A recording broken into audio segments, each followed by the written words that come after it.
Na aula de hoje, eu gostaria que a gente tratasse uma coisa que ficou faltando, a gente não tratou até aqui, a questão de oscilação de duas partículas, que de certa maneira teria uma vontade muito grande de deixar isso como exercício para vocês em casa, mas como muitas vezes vocês têm uma queixa de não haver tantas aplicações em sala de aula, é no fundo um exercício que a gente pode resolver e ao resolver o exercício chegar numa equação de movimento que tem que ser uma equação, de alguma forma, tem que ser uma equação desse tipo.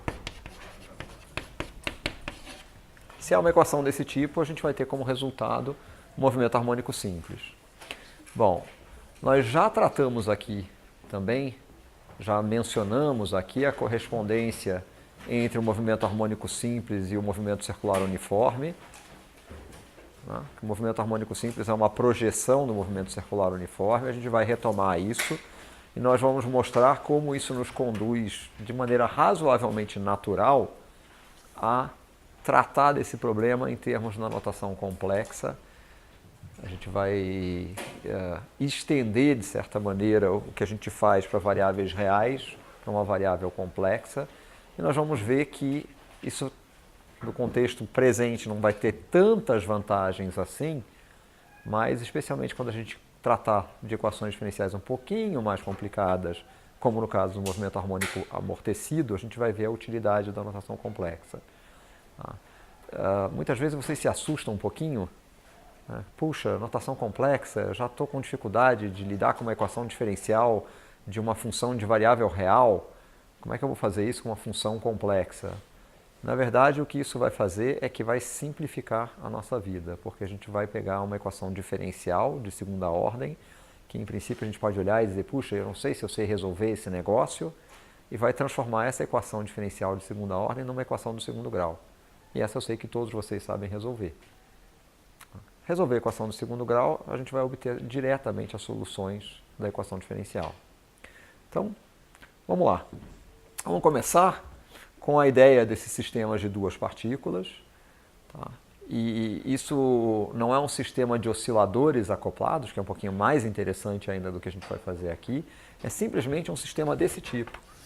Aqui, se eu tiver um bloco ligado a outro através de uma mola de constante K, um bloco de massa M1, um bloco de massa M2, e a gente pode se perguntar como descrever esse sistema. Parece difícil descrever esse sistema ou parece bem fácil? Sim, não tem atrito entre os blocos e a superfície. Parece fácil, parece difícil. A gente tem... Quem consegue me dar um bom argumento para dizer que a gente deve esperar oscilações harmônicas nesse sistema? O que é um bom argumento para dizer que deve ter oscilação harmônica? Ela oscila em torno de equilíbrio estável. Deve ter uma posição de equilíbrio estável. Essa mola deve ter um comprimento L, tal que a mola está relaxada. Se a mola estiver relaxada, não tem força de um bloco sobre o outro. Então, essa é uma posição de equilíbrio estável. Se a gente afasta um bloco do outro em relação a esse comprimento de mola relaxada, deve ter uma força que atrai os blocos um em direção ao outro. Se a gente comprime, deve ter uma força que repele, de modo que eles devem oscilar em torno dessa posição. Tem algum tipo de sistema físico que se assemelhe a esse tipo de comportamento, que vocês possam imaginar? Um sistema em que eu tenho dois objetos, tem uma posição de equilíbrio e eventualmente eles vão oscilar em torno dessa posição de equilíbrio. Algum sistema que vocês possam imaginar, físico, que se comporte dessa maneira, que possa ser descrito dessa maneira? Uma molécula, né, com dois átomos. Por exemplo, uma molécula que é tão importante para a gente sobreviver, né, oxigênio, certo? Deve acontecer esse tipo de dinâmica. Tem interação entre os dois átomos, essa interação deve ser tal que se eu afasto os átomos um pouco além de uma posição de equilíbrio, eles devem ser atraídos de volta um ao outro, se eu aproximo, eles devem ser repelidos. Na verdade, moléculas diatômicas tem energias potenciais de interação que tem essa cara aqui. Então isso aqui seria U de R, isso é R, onde R é a separação entre os átomos, né? Tem essa cara aqui.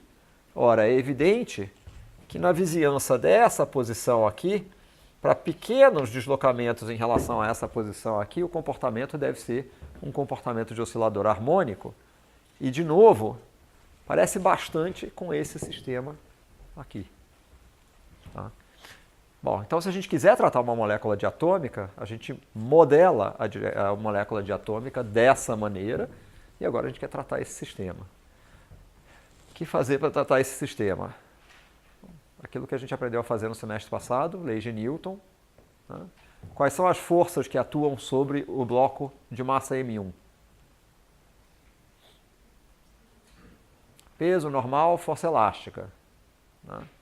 Bom, para eu tratar isso, a melhor coisa a fazer é eu estabelecer uma coordenada que eu vou chamar. Bom, eu vou chamar de x mesmo. Origem aqui. Eu vou dizer, a posição do bloco 1 vai ser dada pela coordenada x1, a posição do bloco 2 pela coordenada x2.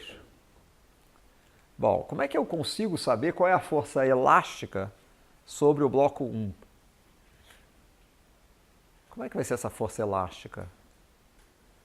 Ela é proporcional, né, à compressão ou distensão da mola em relação à posição de mola relaxada, né?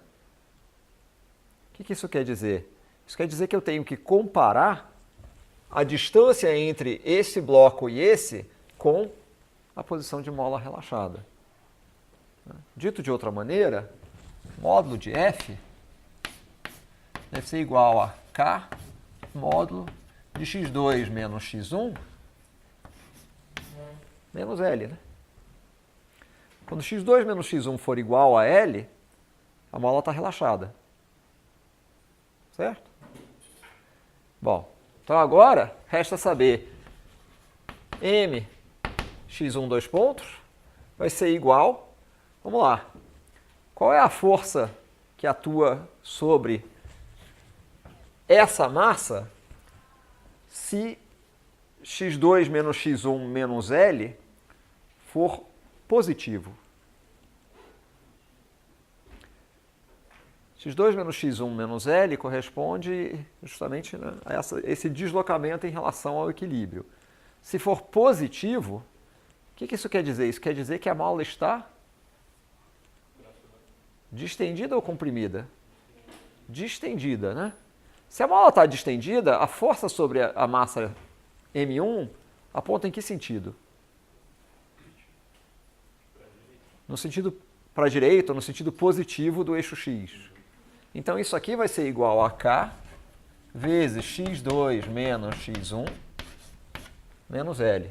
Claro, se x2 menos x1 menos L for negativo, né, ela está comprimida e a força vai ser no sentido negativo do eixo X.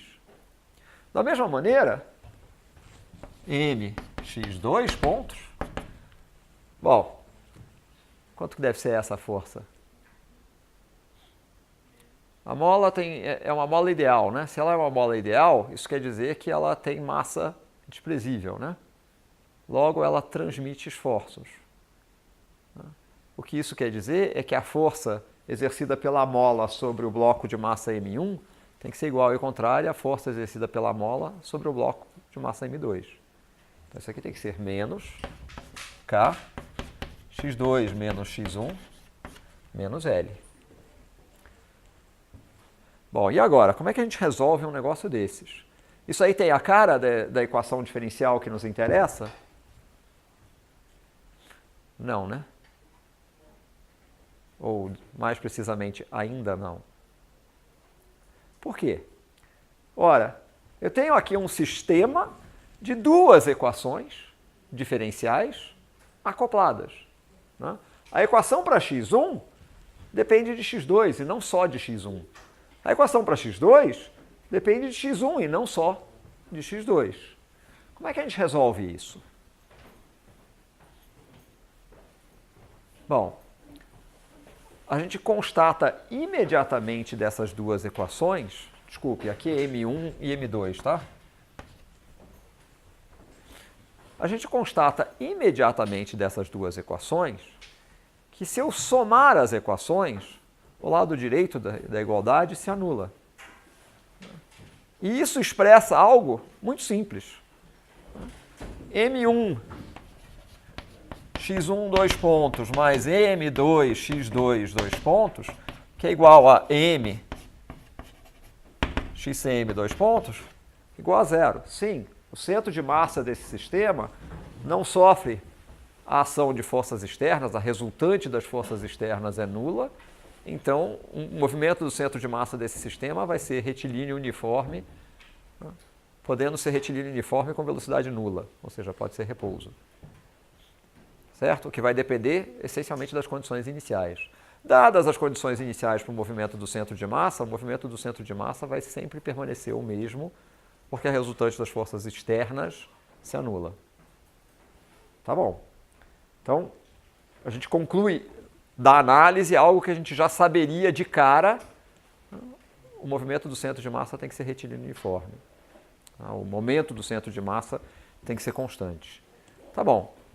O que mais que a gente pode imaginar daqui?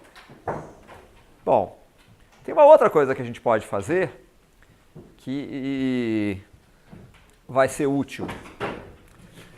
Da mesma maneira que a gente somou as equações e chegou a uma equação para a coordenada do centro de massa, a gente pode fazer uma outra operação linear nessas duas equações e construir uma equação para uma variável, né, que vai ser única, ou seja, vai ser desacoplada, se quiserem.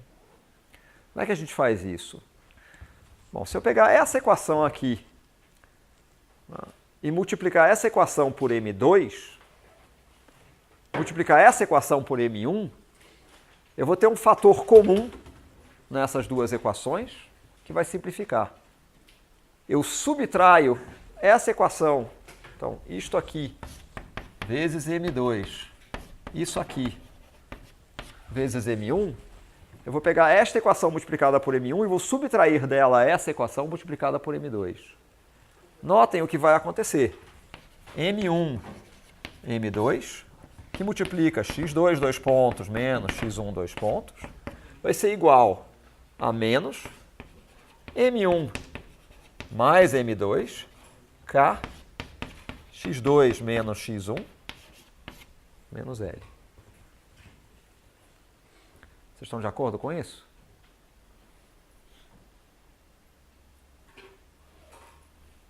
Bom, eu posso reescrever isso aqui. M1, M2, dividido por M1 mais M2, é algo que a gente já viu antes, não viu? É o que a gente chama de massa reduzida desse sistema. Então eu posso reescrever essa equação de duas maneiras, com duas coisas. Eu vou definir uma variável y igual a x2 menos x1. Ao definir essa variável y igual a x2 menos x1, o que a gente repara? Y ponto é igual a x2 ponto menos x1. Na verdade, desculpe, y igual a x2 menos x1 menos L. Agora sim, y ponto igual a x2 ponto menos x1 ponto, y 2 pontos, x2 2 pontos, menos x1 2 pontos. Se eu derivar isso em relação ao tempo, a dependência com L vai embora. O que significa que eu posso escrever essa equação, esta equação aqui, como mi y 2 pontos igual a menos k y.